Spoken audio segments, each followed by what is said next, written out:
Hi, I'm Simon with AppliancePartsPros.com. Today we're going to show you how to repair your appliance. Are you ready? Remember, anytime you work on your appliance, make sure it's unplugged or the circuit breakers are off so there's no chance of electrocution. In this video, we'll show you how to replace the Dispenser Overflow Grille in a Whirlpool refrigerator. It's going to be a very easy repair. Should only take a few minutes to show you how to do it.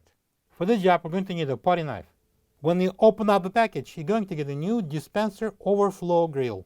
The Overflow Grille is located at the bottom of the dispenser. The main reasons to replace the Dispenser Overflow Grille are if it looks kind of disgusting or is simply missing. Alright, this is our Overflow Grille, and to remove it, I'm going to use the putty knife. I'm going to insert it here underneath in the corner, and I'm going to pry it out. Then we can slide it.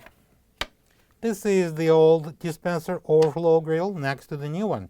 If you don't have this part, you can get it from AppliancePartsPros.com.